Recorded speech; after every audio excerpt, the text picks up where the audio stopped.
where are we now? We have a main issue, main problem.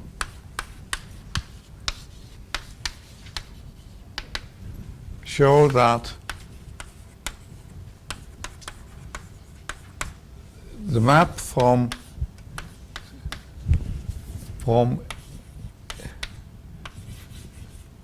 that ring of operators to the E2 term of our Hochschild-Serre spectral sequence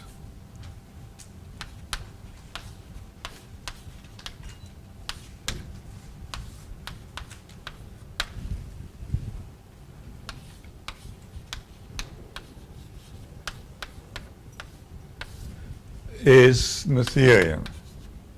Remember that I call a map of algebras Noetherian if the target is a Noetherian module over the source. So this is the problem, and we know that the hull twisted to Gr A is Noetherian.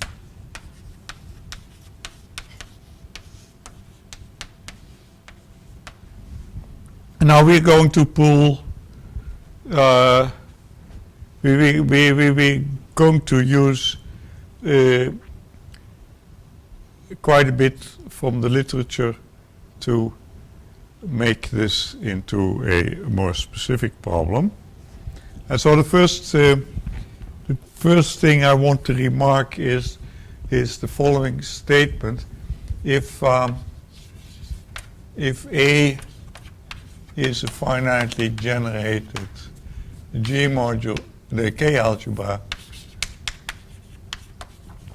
and M is an Noetherian A module, and G acts on everything, and G of course is one of my reductive groups, let's say GLN, then the standard lemma is that that the fixed points in M is an Noetherian module over the fixed points in A. And proof goes like this. We know that the symmetric algebra over A on M is a finitely generated algebra. So the fixed points in there is a finitely generated graded algebra. Then you might as well take the generators homogeneous, and then there is a lemma that in a, well, there is a lemma that in a finitely generated graded algebra, the degree 1 part is a Noetherian module over the degree 0 part. This is, if you don't know it yet, stare at it, use your homogeneous generators, and you see this is true. So that's the argument. Now, a similar statement holds when instead of taking invariance, you take say a cohomology under the Frobenius kernel. This one is Noetherian over this one in the same situation, because Friedler and Suslin have a theorem of finite generation of cohomology.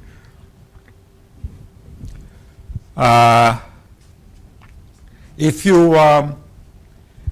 you believe my conjecture, then you also have this for G itself. So let's take special case that if A has good filtration,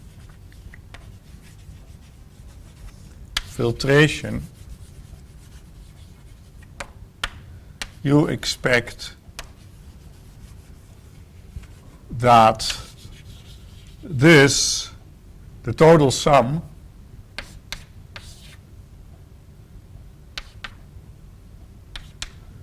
is a Noetherian over just AG. Because when good filtration is no higher cohomology. Now, so this is what you expect. And in case of GLN, that's what was proved in my paper with Srinivas. So, say if G is GLN, then Srinivas van der Kalle says this. It says a little more. It says that if that actually M has a finite resolution by modules with good filtration. One says that M has finite good filtration dimensions. So you have a finite resolution, co-resolution I should say, probably, by modules with good filtration. That easily follows if you apply the cohomological criterion. Because you see, if M is a Noetherian module over A, then M tensor K G mod U is a Noetherian module over A tensor K G mod U. And if you play with that, you get this kind of thing. This brings me to something I would like to mention, that in a sequel paper I showed that actually you can choose the Ni in a rather specific way, and namely the fact for R large, the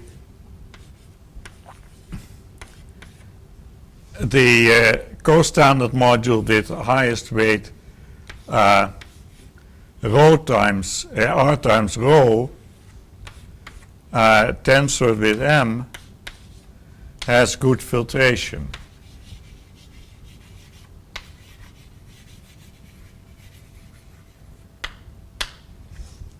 Where rho is, of course, what rho always is. Rho is the half sum of the positive roots.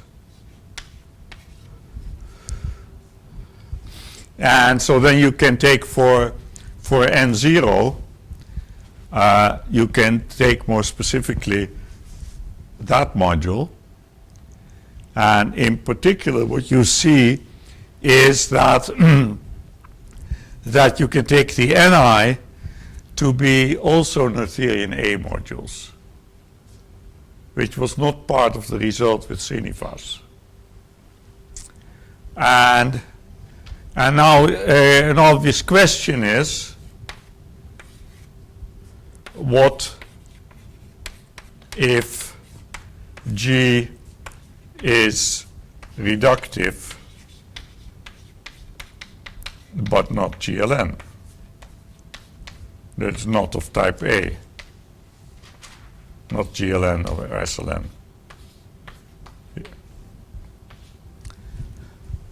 So this is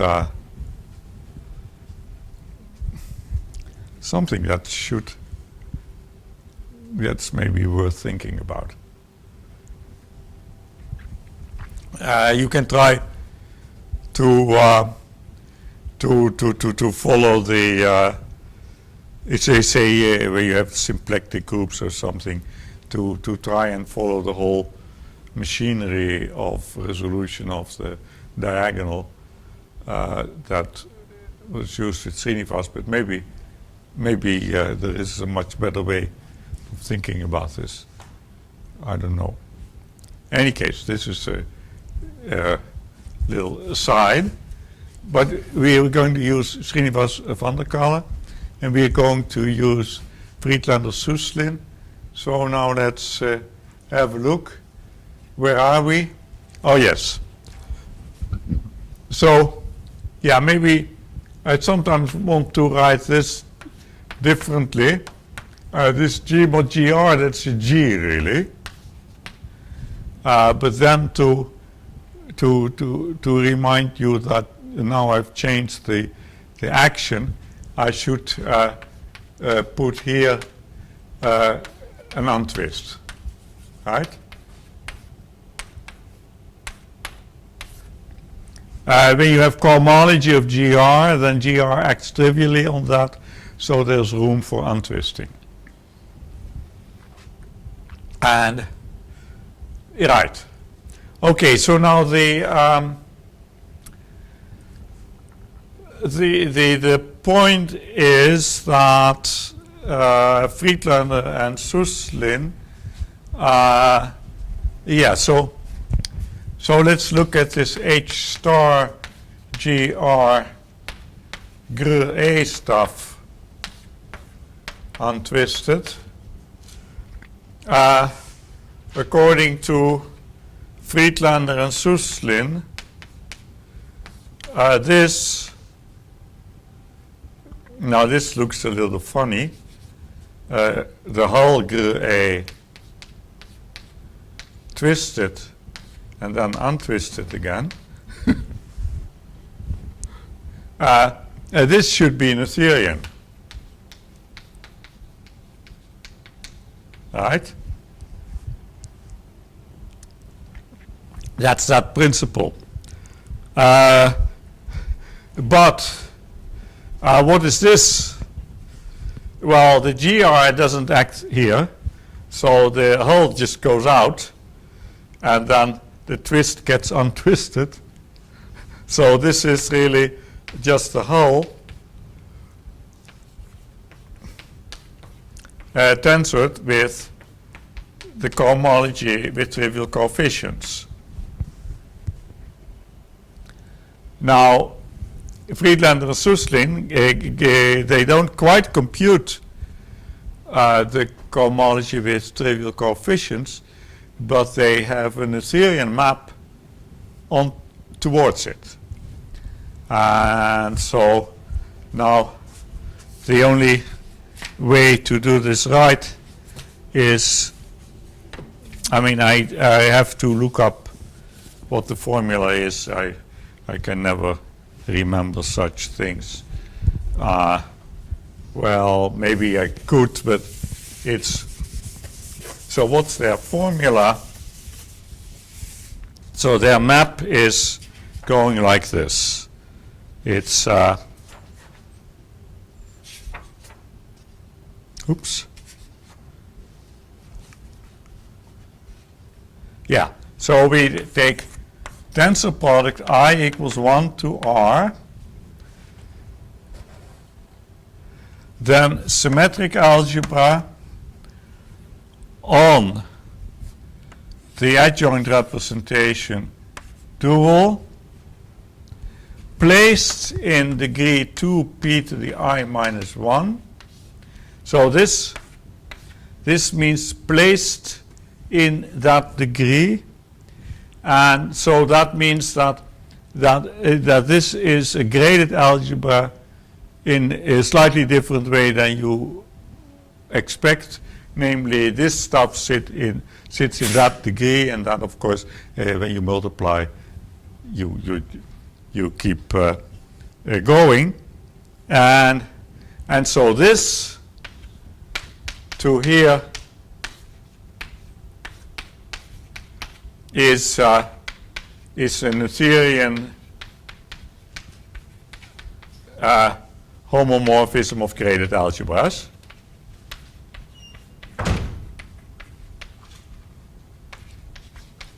And now the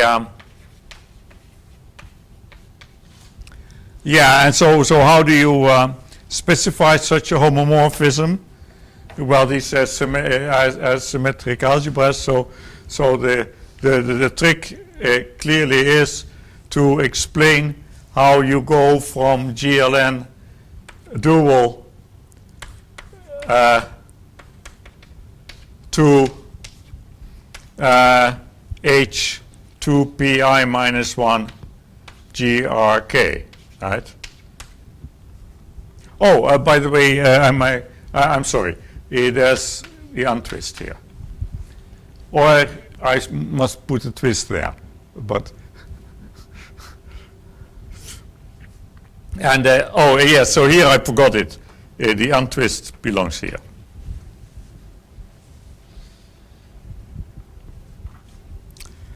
The so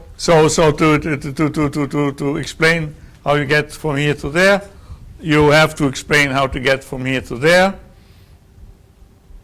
and I still have the untwist forgotten, so let's put it here.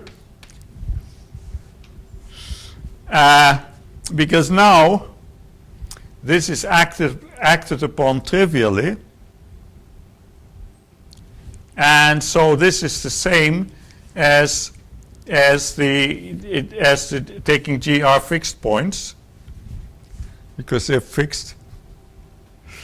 And so now it's the cohomology class in degree 0 that you see if you ignore that part.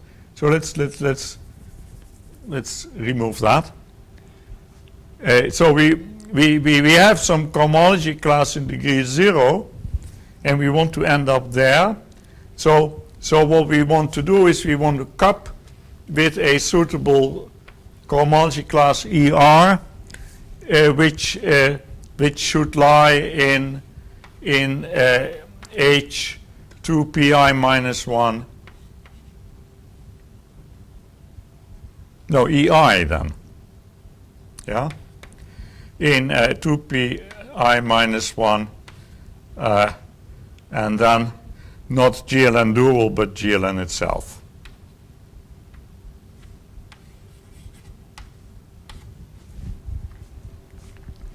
So in order to specify the map from here to there, you specify what you're cupping with.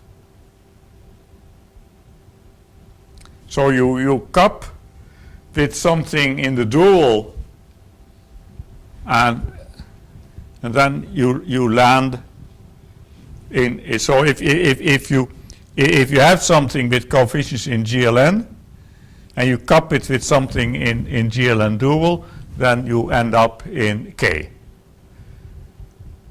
And so their problem was to find these classes with reasonable properties to make this go. And and so what they actually did, they didn't construct them in the cohomology of GR, but they constructed them in the cohomology of G. And then you just restrict to GR. And so this was very strange. In order to attack a problem about Frobenius kernels, they constructed cohomology classes which seemed much more suitable to attack something like my conjecture. Right? Because it lived on the full group and not just on the Frobenius kernel. Okay, so that's what they did, and so where are we now?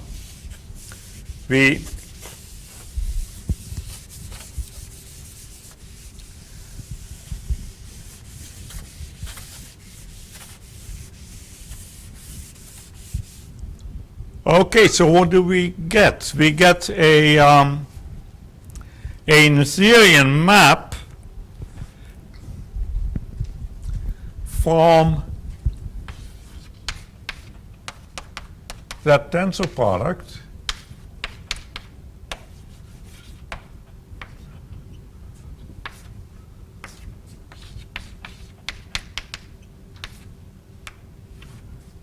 tensor the hull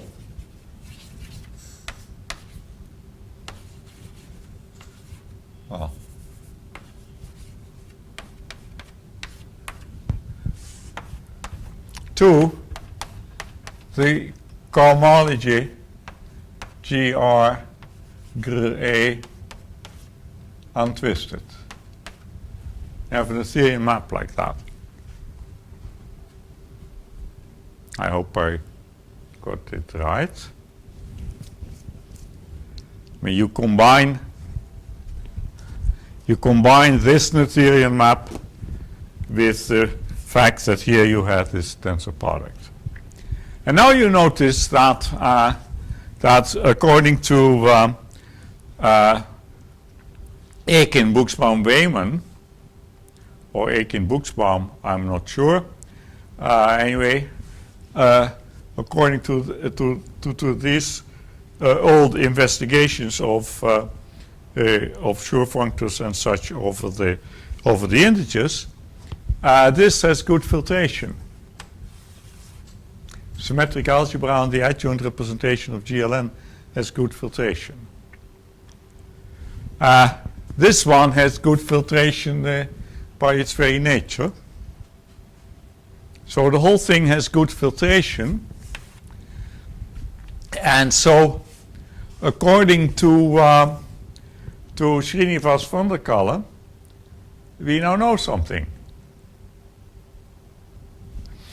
So we now know that the H star of G of this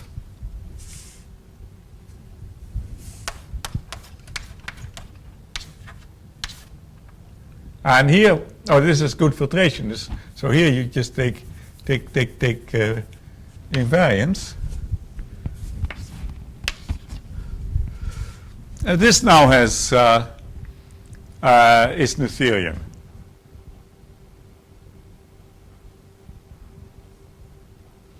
By Srinivas van der Kalle. So now we have a main problem, and if you compare the two, if you compare this with the main problem, then you see that what you need, what you want, is you want to understand this map in terms of that map. Because for that map you know it's Noetherian, for this map you want it. And so the thing is that you would like to factor this map through that one.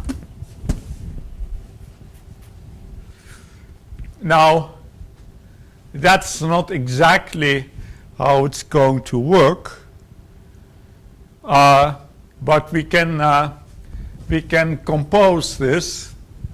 We can go a little higher because the hull is being hit by the script A. So take the same tensor product.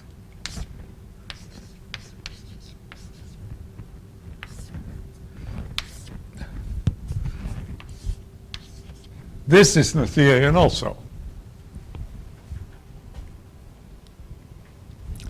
And so the thing you want is you want to factor the map from here to here through there.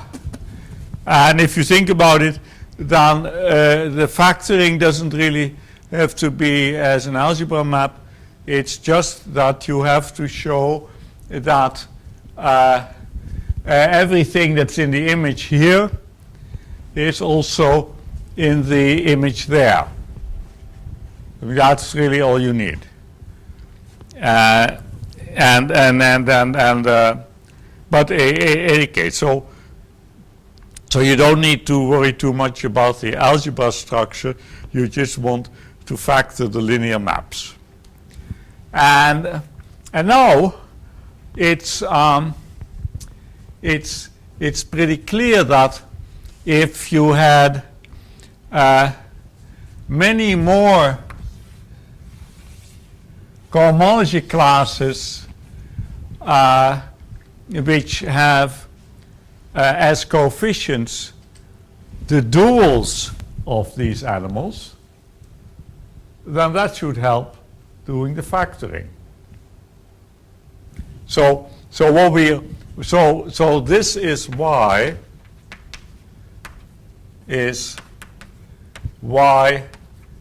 we would like to have classes in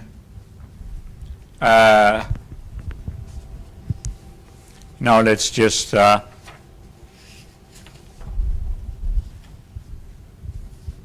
in the cohomology of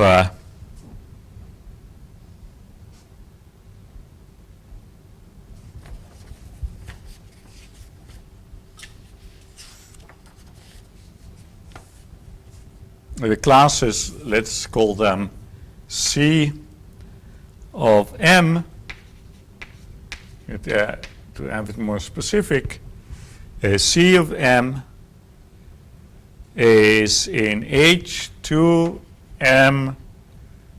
GLN gamma M GLN, twisted ones.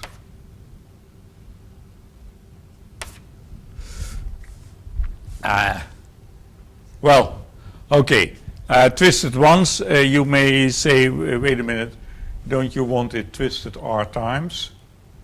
Yeah, that may be so. But if I can find classes in twisted ones, then I can just twist those classes and get in twisted R times. It's so if I would be able to find classes in the gamma M not twisted at all, that would also make me happy. But they're not there. So there are not enough of them. And so these classes, well, they should of course be non-zero because you want to use them. So you want to cope with classes like this in order to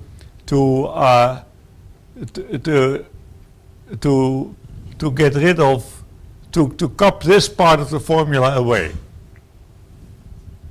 and end up over here. Sorry, this part can end up over there. So that's why the 2A classes are needed, and then of course the so once you've constructed the classes, you need to have some properties in order to show that indeed the maps agree. But it turns out that the main problem was to get non-trivial classes at all, and experience has shown that if you could get non-trivial classes at all, then you would find they have enough properties that are obvious so that you can get through. And in fact, in the newest construction, they have really an awful lot of obvious properties, and you just see that yes, this agrees with what this must match the maps of Friedlander and Suslin. And so okay, so now the so that's the why we want the classes, and I think so I should now forget the rest and start talking about how one gets these classes. And so now the thing you notice is that unlike the situation here, when you can rewrite the thing, oops, oh, this is really bad, or not. Yeah, I think this is, yeah, I think, yeah. I think I'd better restore the R here. I think there is an R missing here.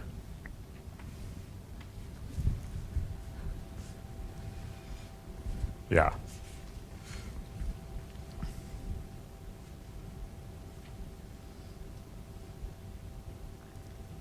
Well, it's anyway. So the okay. Let me explain what I was worried about.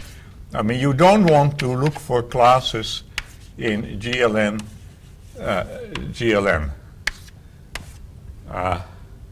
because this is good filtration. So you really need to twist before you start looking for classes. Yeah. But now this thing here can be rewritten as X GLN of KNR. So this can be attacked with the theory of strict polynomial functors.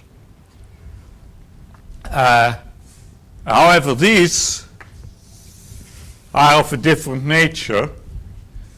I cannot write this as in such form.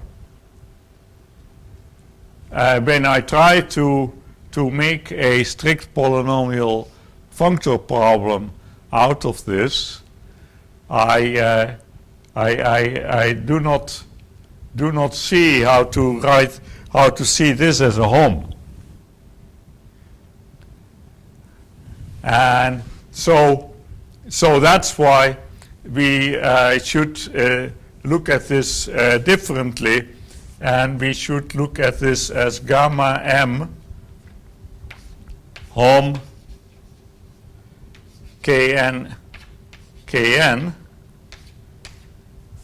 1, and so the home is being followed by a gamma m, and you cannot take it outside. So we cannot rewrite this cohomology group as an X group of polynomial functors of one variable, and so then you just say, okay, then this I view as something with two variables. And so that's why you have to study polynomial bifunctors, functors of two variables, apparently contravariant in one variable and covariant in the other. So this here is an example. So this will be an example of a polynomial bifunctor of two variables. So if I define the polynomial bifunctor to be that one, I mean, then this is an example.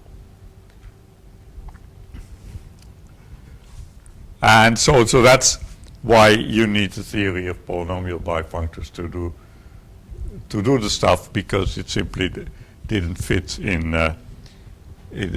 knowing that the X groups for polynomial functors in one variable agree with X groups for GLN does not help us because the cohomology classes we are looking for are not lying in X groups for GLN.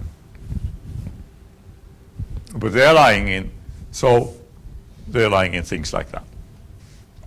So now I need to enrich the notations and such. So there is a well. Okay, so let's first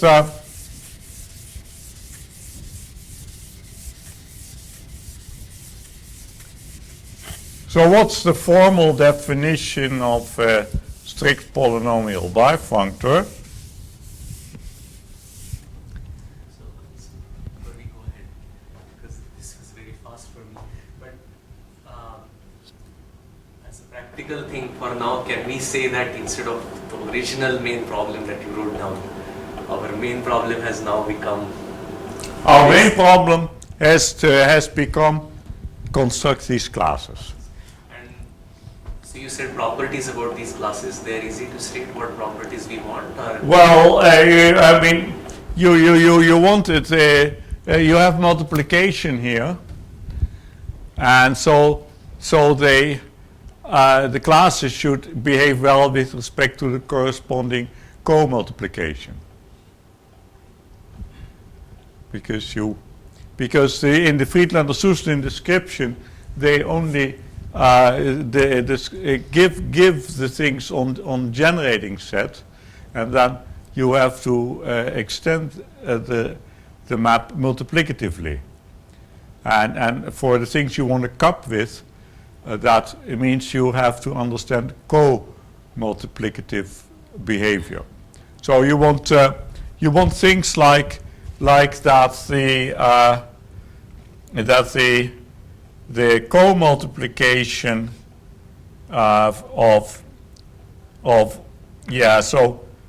the co-multiplication of M should be something like sum I plus j equals M Ci cup Cj, things like that, where the co-multiplication comes from the fact that the gamma the gamma algebra has a co-multiplication. Yeah, so gamma 2m, from gamma 2m you have, from gamma 2m you have co-multiplication to a direct sum of gamma, I tensor gamma j's, well, I plus j equals 2m. And so because these classes live in 2m, there is a difference of 2 between the two. So if you have the co-multiplication, then if you follow the co-multiplication, your classes should respect that. One can get by with weaker properties, but in the new construction you get this for free, so why worry about weaker properties? I mean, you just, this is the natural thing that you would like to have if you want to show that your construction matches the Friedlander-Suslin map. And what do you mean by universal classes? Because that's what you say. We want universal classes. Oh, well, these classes we just call universal because they are for GLN, and they are, well, I mean, they're pretty general. So they're universal in the sense, okay, they're universal in that you can restrict them to any subgroup of GLN. That's the way they're universal. And you actually, so Friedlander and Suslin restrict them to Frobenius kernels. And so you call these classes before restriction, you call them universal, and after restriction, you call them special. It's just like that. So yeah, and so let's so let's tell what bifunctors are. So we have gamma dV has a duality on it, which on the vector space level is just taking the linear dual. And so gamma dV and gamma dV opposite, they look pretty much the same. But because I want to say, I want to talk about functors that are contravariant in the first variable and covariant in the second, the right way of looking at it is that I want to have functors from this to that, to V. That's what a bifunctor is going to be. And in fact, it's a little nicer I mean, you really would prefer to have a representation of a k-linear category, so that you can invoke all the general statements about that. So it's better to take tensor product over k here, which means that the hom in this tensor product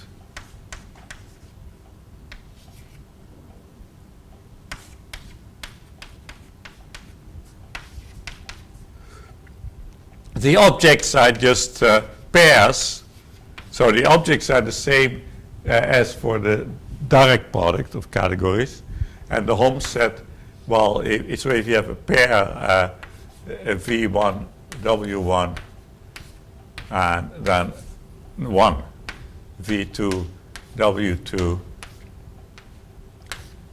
then this is by definition the tensor product of the two homs. So the hom in gamma d between V1 and V2, and the hom in gamma d op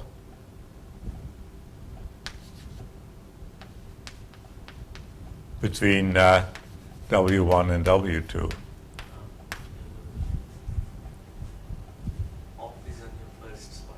Huh? Your first slot has ops. So First. I have it just the wrong way around. Okay.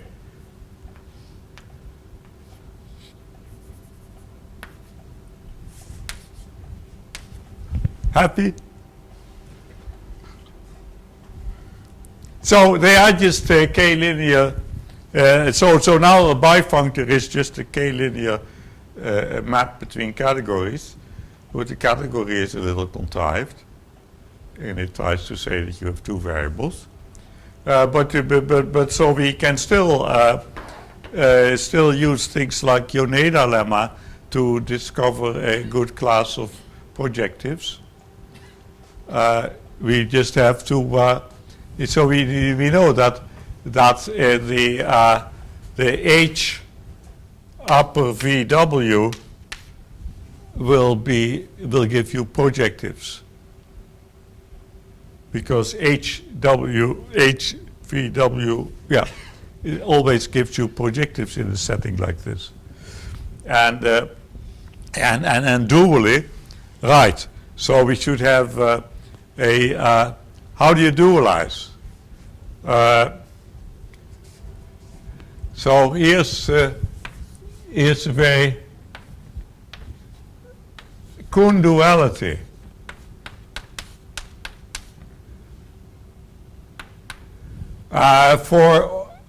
for an F in PD,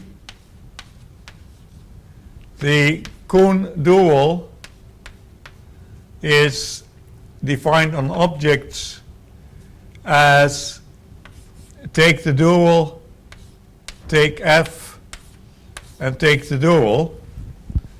And this you extend to the categorical level without any trouble. But then the first dual is to be taken in the gamma D category and the other dual in the V category. This is for, oh yes, I didn't say yet, but these things, that category is called PDD. There are also, yeah, these are the only ones we need. And so, how's the Kuhn dual defined for bifunctors? Well, so if I have a bifunctor in PDD, then the Kuhn dual of VW equals the W dual V dual a bifunctor dual.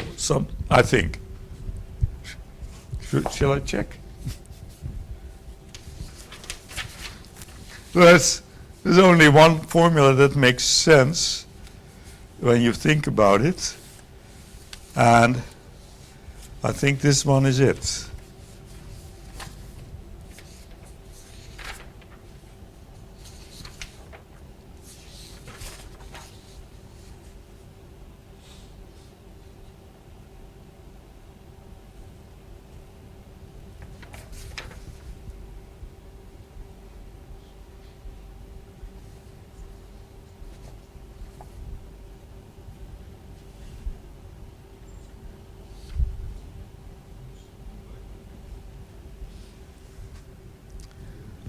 Touzé agrees with me. This is Why is W switched? well. You want it to be contravariant in the first variable and covariant in the second. And if you don't switch them, that won't happen. If all VW dual is half of W dual. I mean, this is the one that works. Do we need that dual outside once you have that V already? Yeah.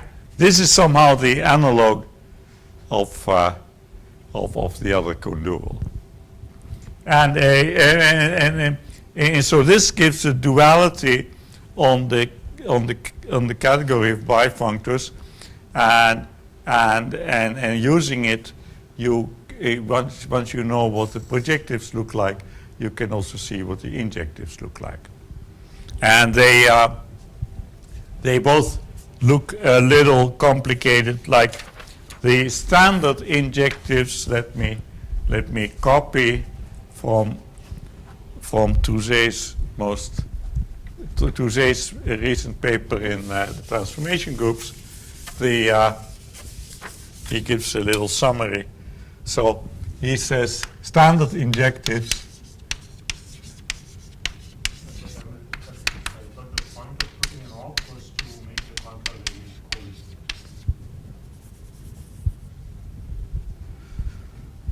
coefficient. Sorry, this whole thing should be contravariant in V. Yeah?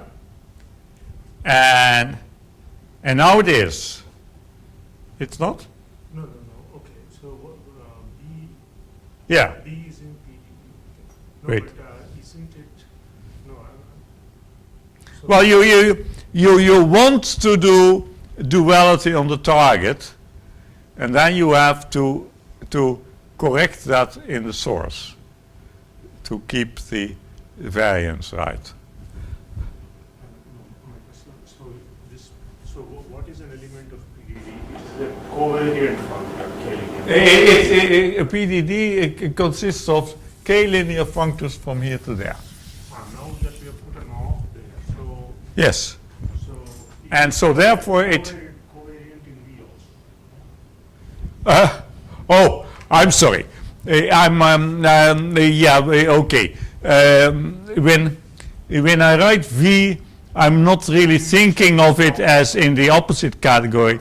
I'm just thinking of it as an element of gamma dV, but contravariant.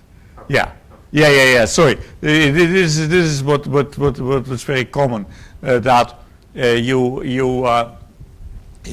you say that you have a contravariant functor and you write this. But this is actually a covariant functor. I mean, the contravariant functor was, there you have a contravariant functor and you identify it with this covariant functor, but and then in all your notations you're actually using this one. Yeah, sorry about that. And so right. So what was it? Was I trying to say something? No, you were standard injectives. Yeah, the standard injectives, they by dualizing the Yone dilemma, or by using a dual Yone dilemma, which also exists, you find that they are these: J, D, X, D, Y. Yeah, he just notates, he denotes the degrees in the two variables. They could in principle be different, but that's useless to have different degrees, but I mean, it does exist. Which is by definition Rho over K of gamma d x s d y, where the notation has to be explained.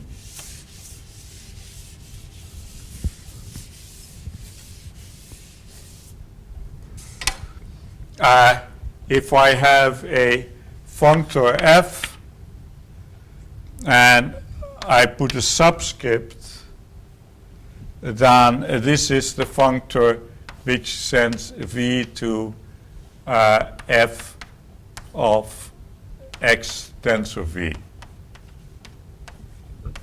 interpreted correctly. So this is covariant in x. And so this is actually also a bifunctor. It's really a bifunctor in x and v, but now covariant in both variables. And so this just comes out of, and so when you have a functor, and you, in a strict polynomial functor in one variable and another strict polynomial functor in one variable, then you read this as a bifunctor in the obvious way. Namely, you have to plug in the first variable here and the second variable there, and then take the home k.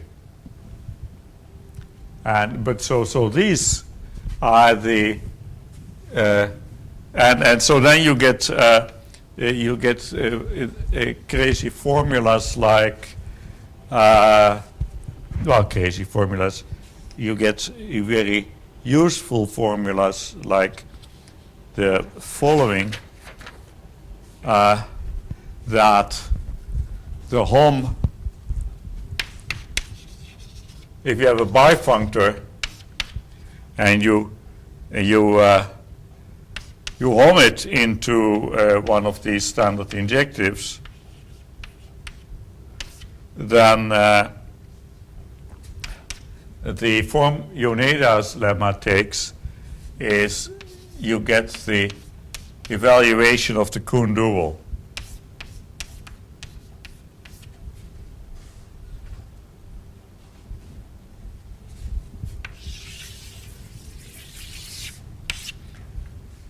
And this it may be easier to prove by first dualizing the statement and then using the standard Yone dilemma. But this is just like the one variable, right? Right. It's only because of inject. Yeah. But you see the reason it's just like the one variable case is that we made an effort to make it look just like the one variable case, because it's still just representations of a k-linear category. I mean, that the k-linear category itself happens to be a tensor product doesn't really change the game. Maybe it's time to tell about Frobenius twist on the functor category side, because so Frobenius twist of the identity functor in P1, there is a degree 1 functor, strict polynomial, known as the identity functor. If we can explain how to twist that one, then the general formula will be precomposition by the twisted one. So I1 is the subfunctor. So I1 is sitting in PP, is the subfunctor of the Beat symmetric power functor whose value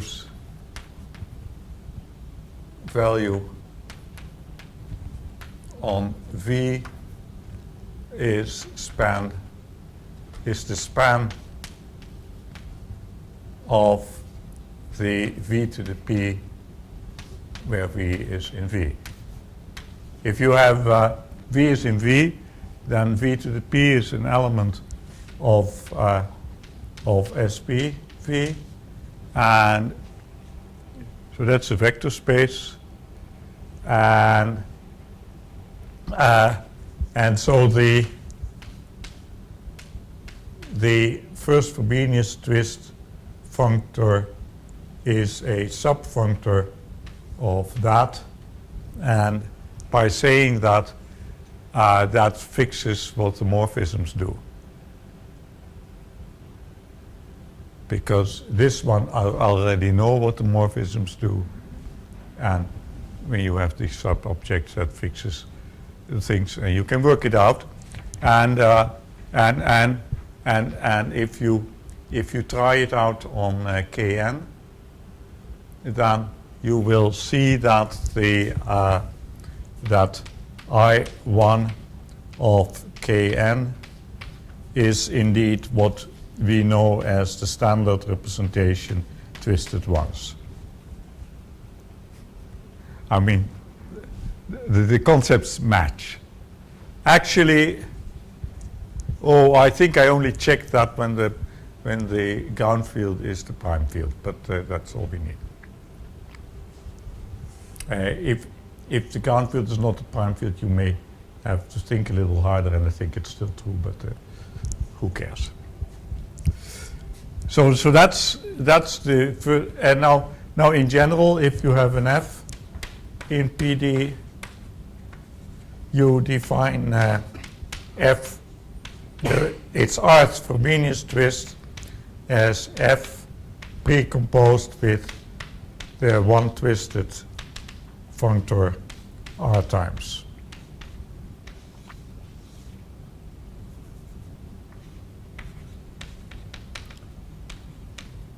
Yeah, so I'm not going to explain now the composition of functors of strict polynomial type, see, one may see the Nance notes for details on that, or you just use your imagination and you try to fit. Friedlander and Suslin have a context in which it's obvious what composition means, and you just have to find the counterpart, right? So, yeah, I'm cheating a little bit, but this, because the explanation outside of this series of lectures doesn't count, right? Okay, now, yeah, so it's right. So I've explained what a parameterized functor is when the variable is at the bottom.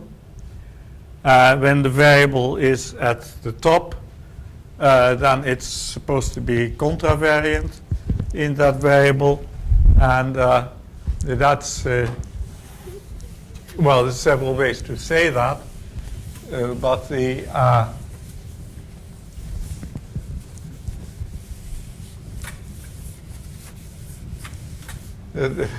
quickest way is to say that this means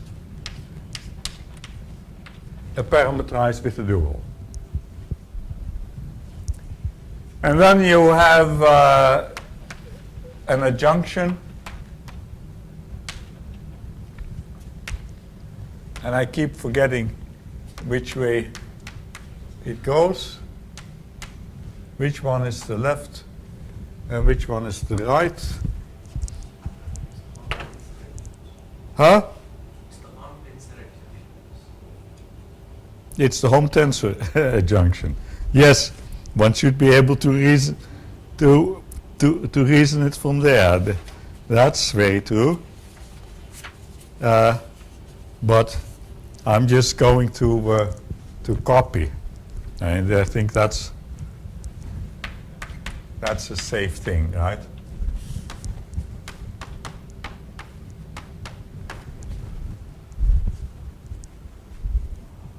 That's what it says here. It has been accepted by the referee. It's published in Transformation Groups, and it's written by Touzé, and he understands this stuff. Okay, so yeah, so that's for single functors. Oh yeah, maybe I should examples of Kuhn duality. The Kuhn dual of symmetric power is divided power. Kuhn dual of exterior power is the thing itself. Right. Yeah, so I want to, yeah, so we need some of these generalities. Now,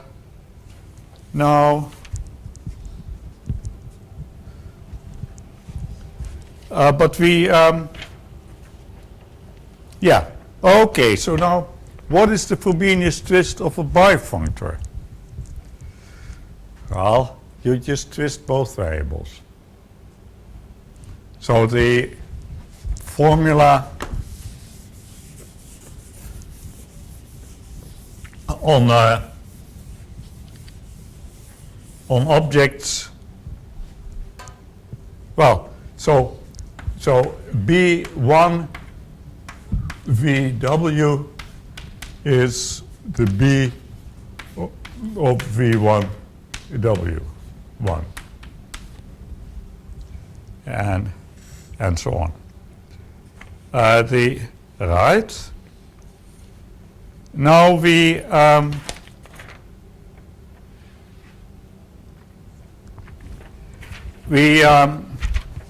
want a yeah. So the strict polynomial bifunctors, they were introduced by Franju and Friedlander, and of course we want a connection with cohomology groups of GLN, And so here's how it goes.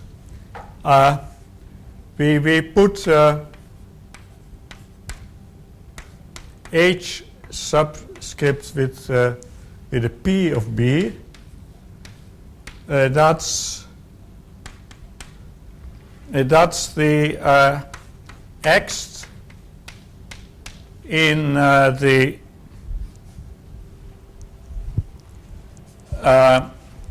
in the strict polynomial bifunctor category.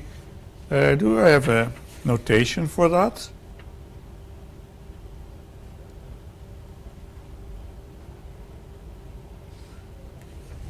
Oh yes, of course. That was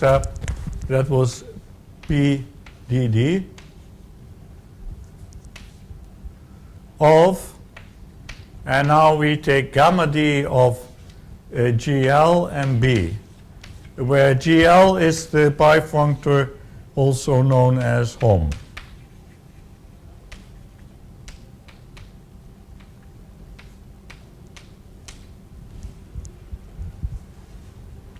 And now the claim is that this actually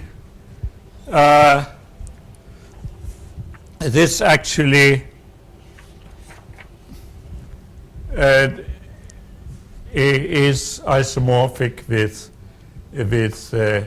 H star GLN. By gamma D, here we will compose here and then gamma D. Yeah, you have the bifunctor GL, and then you do the gamma D on top of it, and then that's still strict polynomial in. Yeah, so you can do a composition of a bifunctor with an ordinary. But just like you compose two. Right. Okay. Right, and you can also pre-compose one of the variables with a variable in one with a functor in one variable. You know, all this that just works, and so the claim is that this is just that, where of course, as usual, n has to be at least d. So in other words, if you consider the functor which associates to B these cohomology groups, then it happens that that's a representing object. And and you may think, how did they ever find that's the representing object? Well, that's actually not so mysterious at all. Namely, if you suspect that a functor is representable, then you can figure out what it's represented by simply testing it on these standard injectives. Because if you have a standard injective and you have an unknown functor f, then so then you know that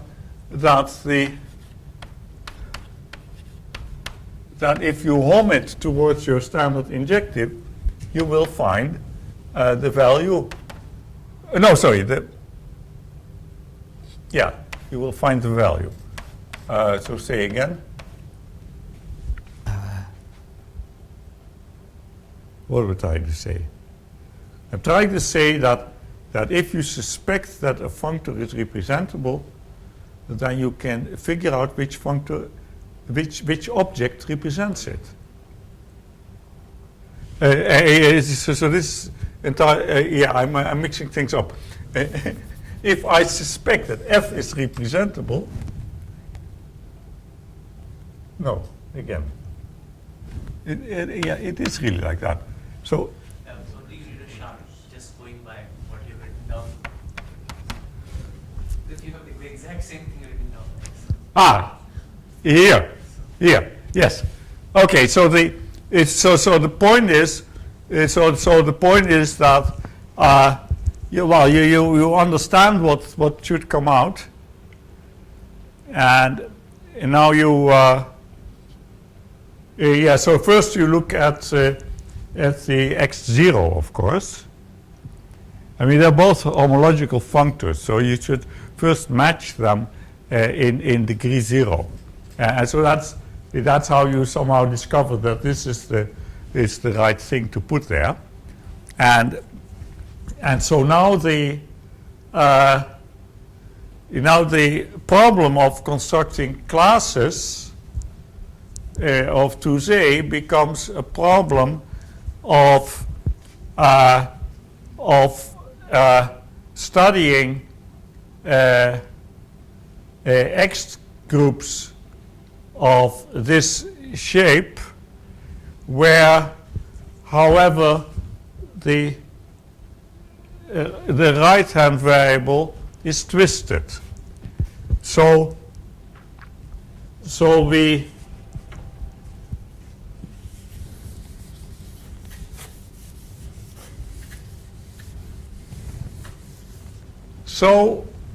we get interested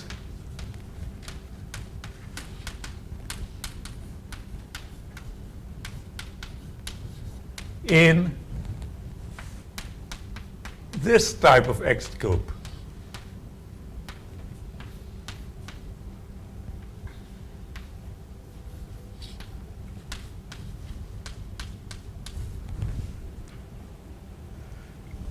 And now comes the important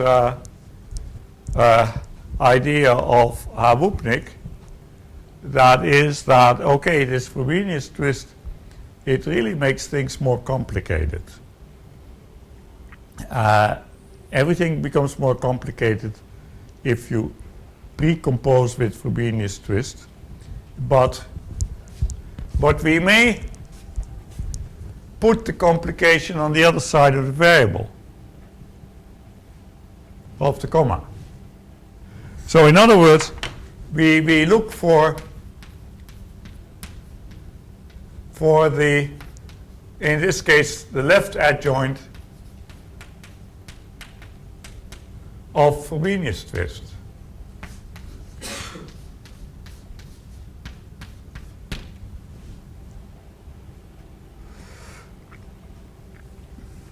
And so this left adjoint, you assume to exist, and then you use the principle that I'm just erasing to find out which one it is. So the left adjoint of Frobenius twisting we call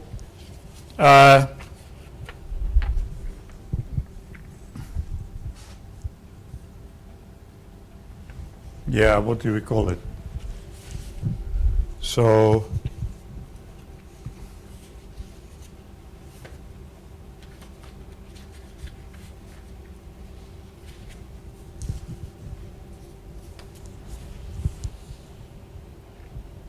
well, here I find the notation. Okay. So let's immediately go to the derived category. With these X groups. Oh yes, so because I wanted to take an adjoint, but these are not really homes.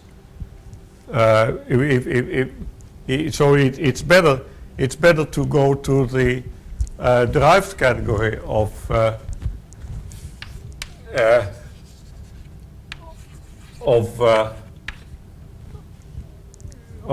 this category of strict polynomial bifunctors, and worry in there about this gamma d b1 thing.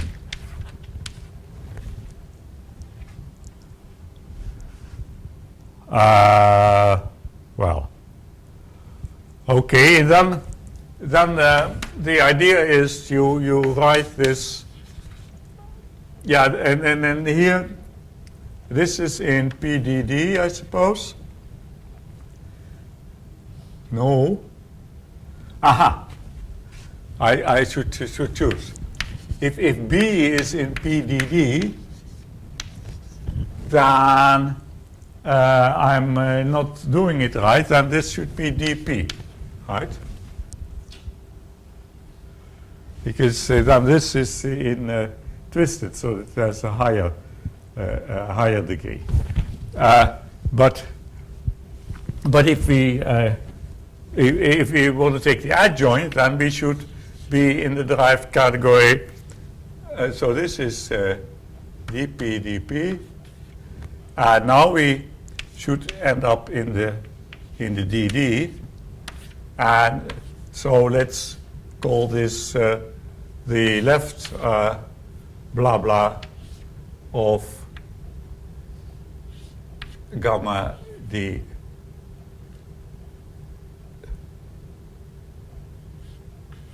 PGL and then B. You get something like that, right? So assuming that taking Frobenius twist has a left adjoint, if you call that left adjoint this way, then this is saying that it's a left adjoint.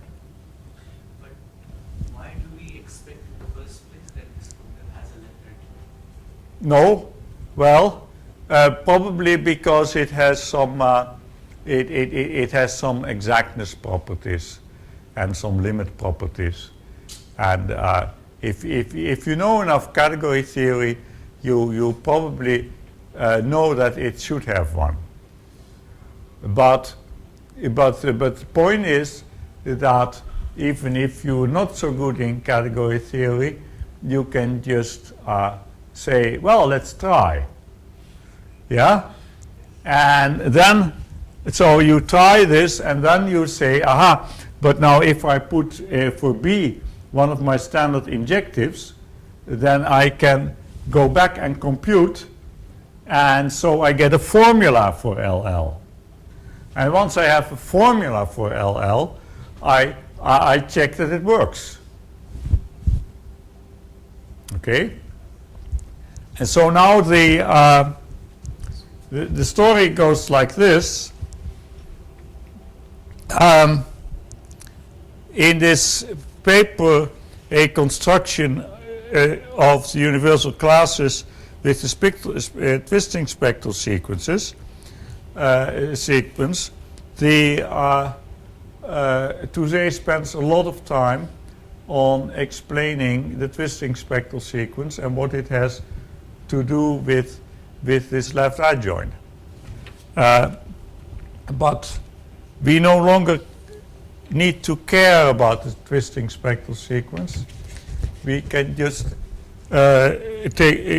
just skip everything he writes about that and go to proposition 13, where he makes an interesting computation. And the interesting computation is that, so proposition 13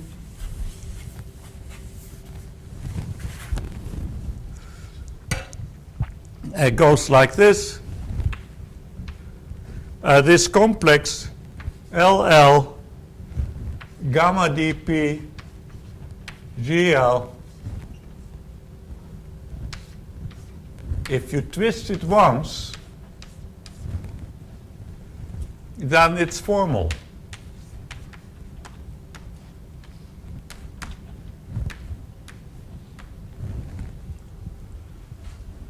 And more precisely, it is equal to, here's the it's equal to gamma d of GL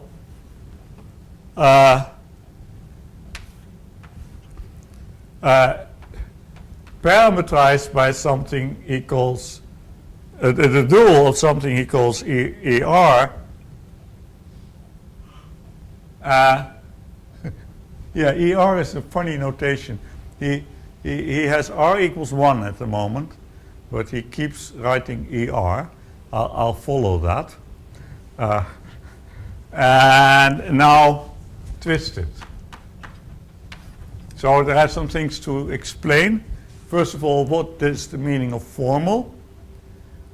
Did I explain what quasi-isomorphism complexes are? Maybe I didn't. It's can do no harm to repeat. Equal is in the derived category? Yeah. Yeah, this is in the derived category. So this is quasi-iso.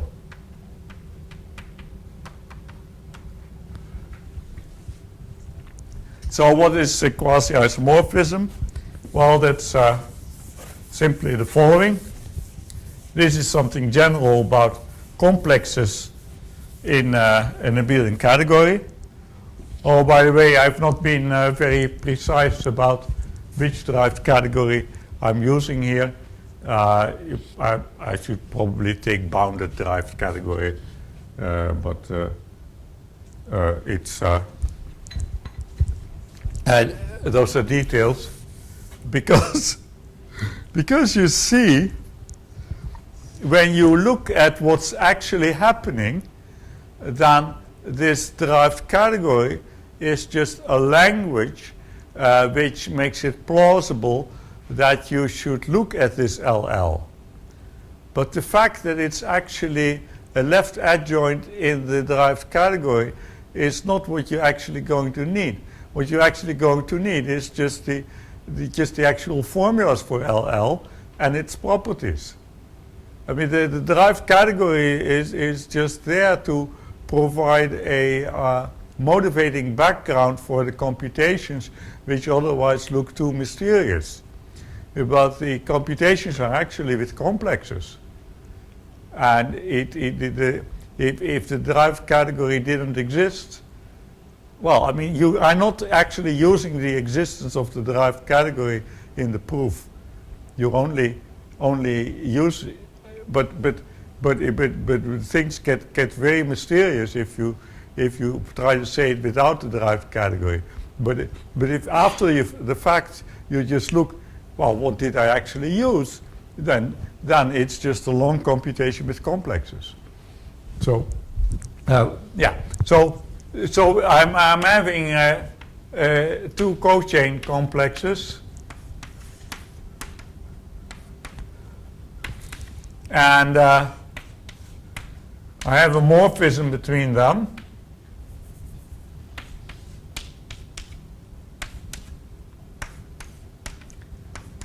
Then it's called a quasi-isomorphism if it's so quasi-iso.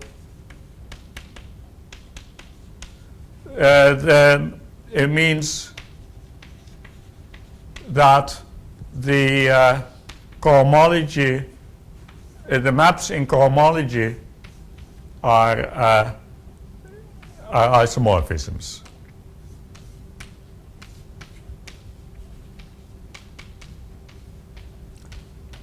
Now okay. And now you say that the complexes C and D are quasi-isomorphic, but you notice that there seems to be an asymmetry because the map goes from C to D. But so you just declare an equivalence relation which saturates this. So in general, if you have a quasi-isomorphism to D and then one from E, then you still say that C and E are quasi-isomorphic.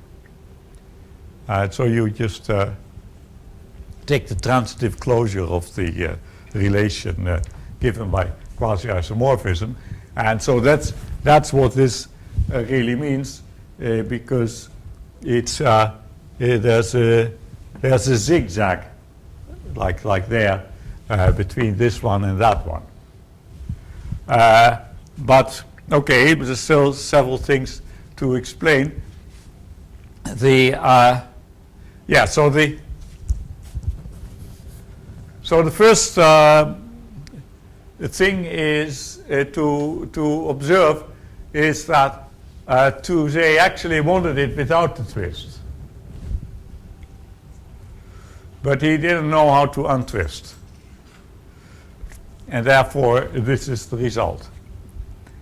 But by now we know how to untwist a statement like that, so we actually get it without those. And that's the formality theorem that you really care about. But I must explain what all this means. So what's ER?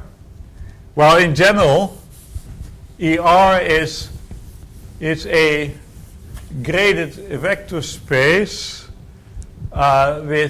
so ER is graded, and it has k in degree 0, 0 in degree 1, k in degree 2, and so on, until you have p to the r times k.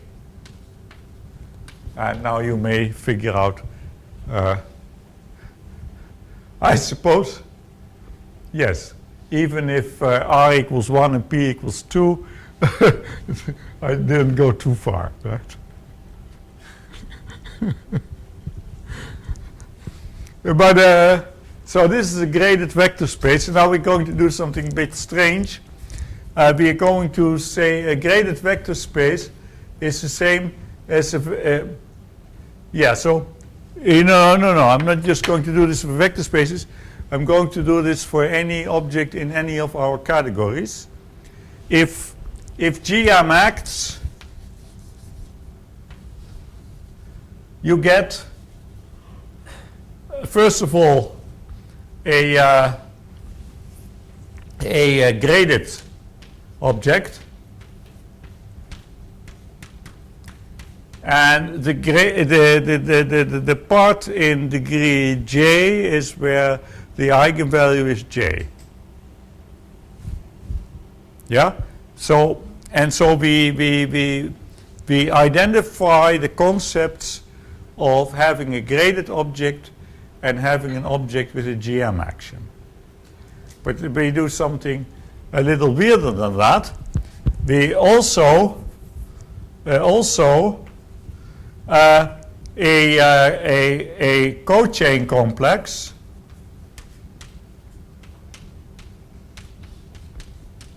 with differential 0.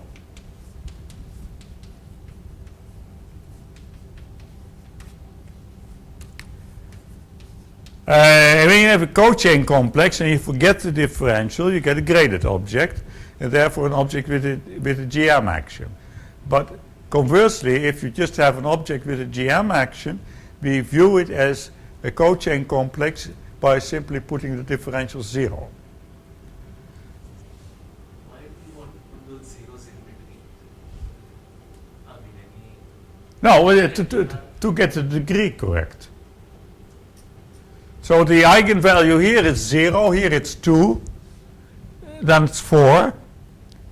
I mean, I'm just defining a particular graded object. I want that particular graded object and none other. No, it's a much better answer, of course. Okay, it's going to connect with some.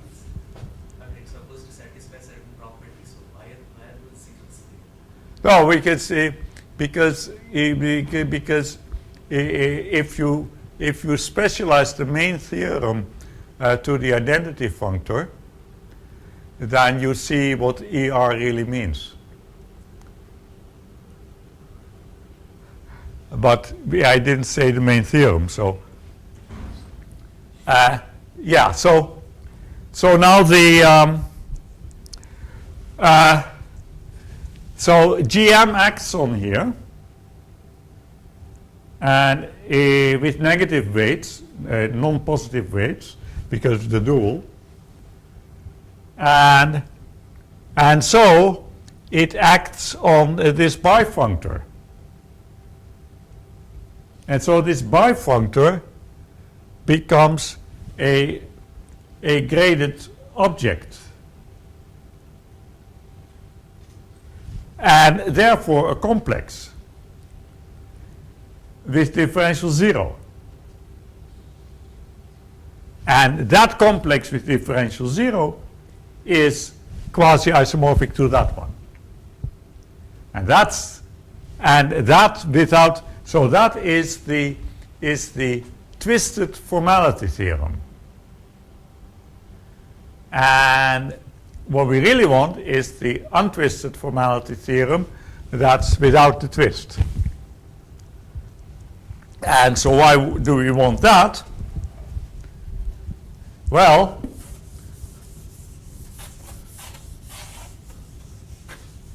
in the language of derived categories, the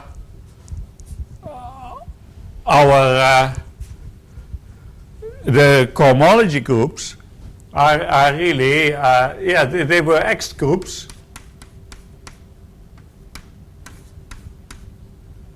Gamma D GLB, right? In other words, they were they were morphisms. They are directly related with the homomorphisms in the derived category between gamma D, GL, and B. But how do you compute homomorphisms in? No, okay. So let's put the twist back in. We were interested in these.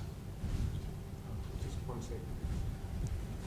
So this thing is like f sub x that you define. That's what this gamma d GLE are in the notation. Yeah? It's like the f sub x. Yes. Absolutely. Absolutely, with the x now graded. So it's like this is an f sub x, but now with a GM action on x.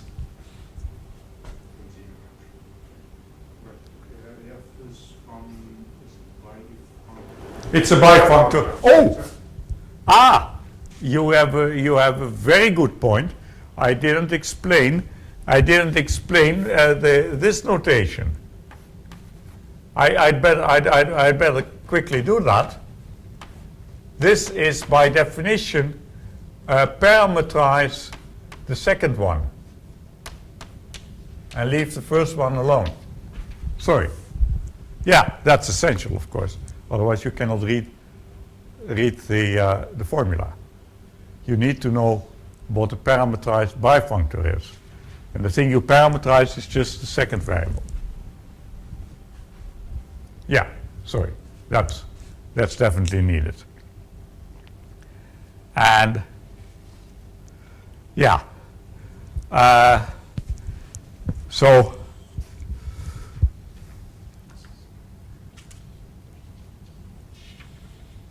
I'm not. Yeah, maybe I should step. Maybe I should step back and say, what is the connection between X groups if you have two functors or two objects of your abelian category? What is the connection between this and the homs in the derived category? So if I have an abelian category C, which is a letter we didn't use yet, which could just use, well, okay, let's just call my abelian category A. I think you will not think that this is the other script A, right? So what is the, if you have an X group, how does that translate into the derived category? Well, that's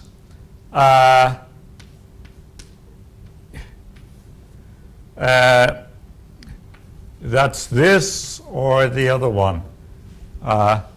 You have to shift it.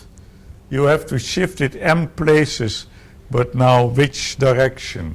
Does anyone know? We have to look it up. We have to look it up. Okay, we look it up.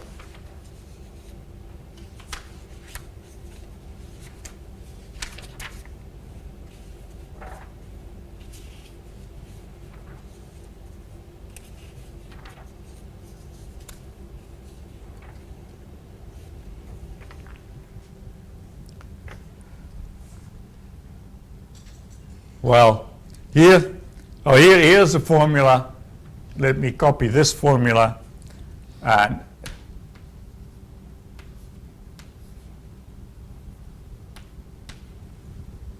this formula is good enough, right? The m minus n x is the hom in the derived category of something shifted.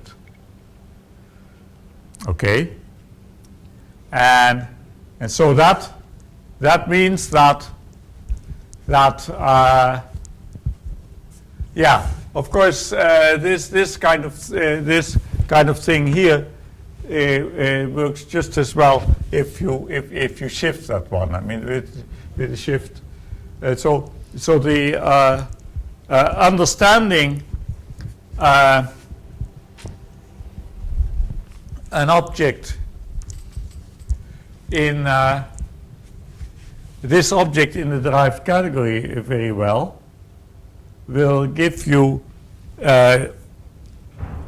will tell you something about the X groups. So let's quickly do the computation.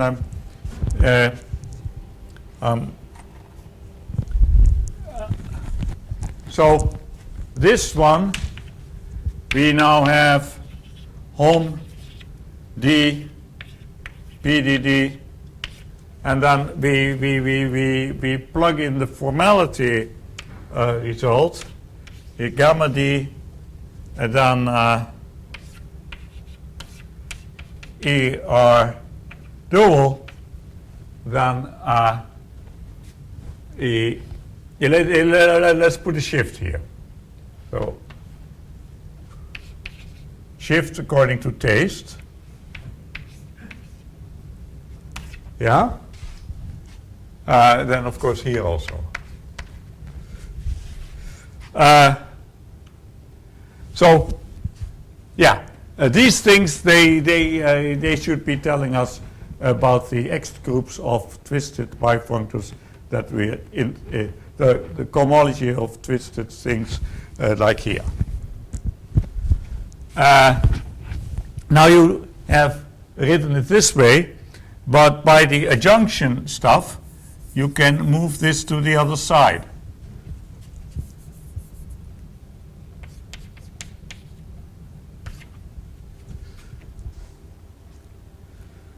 And this is just a direct sum of things. And so now you have the amazing. Went from bottom to top.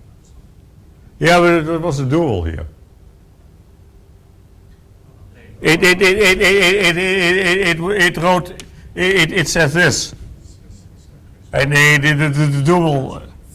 By moving it to the other side, the dual disappears. And but so now what does this say? This says that this kind of problem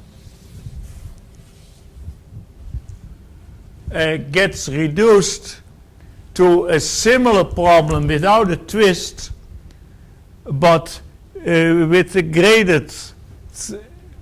grading in there.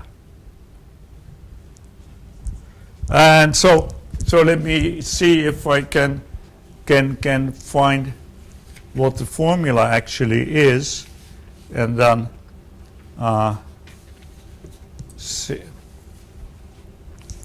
So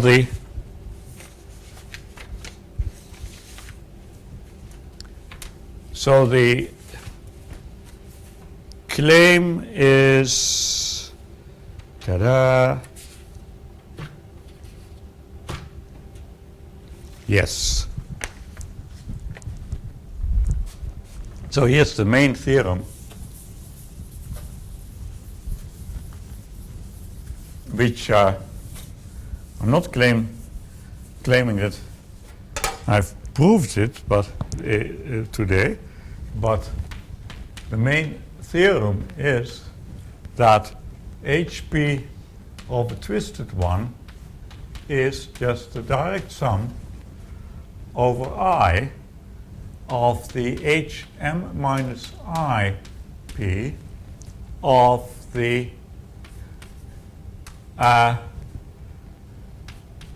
BERI, where the I on top means take that eigenspace. So BER has a GM action, taking the ith eigenspace, that's a certain functor, and the claim is that that functor, which has no twist in it, no Frobenius twist in it, that you just add them up and you get the answer for a Frobenius twisted bifunctor.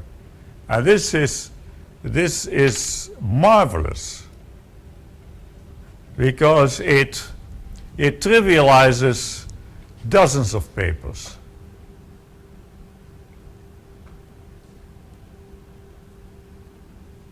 All this work that has been done about computing things that are twisted can now be reduced by just you just iterate. Oh, yeah, where R equals 1. I need to fit that one. If Here also it was 1. yeah. But if you want to match this one, you have to put it there. But so this is the main result, and this relies very much on the formality result without the twist. And so what I'll give a short discussion on how he gets the formality with the twist. But the thing I really want to tell is how to untwist. Because that's novel. That's post transformation groups paper.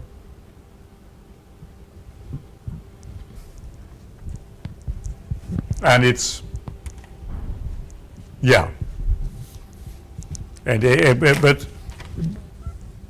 but so this formula says that we no longer care about the twisting spectral sequences of Touze, all those long discussions on, I mean, there's no spectral sequence, it's just an answer.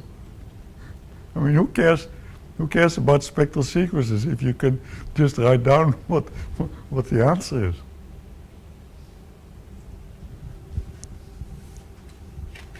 But we're going to need spectral sequences to untwist. It's very strange because the standard story is that you introduce derived categories to get rid of all this nonsense with spectral sequences.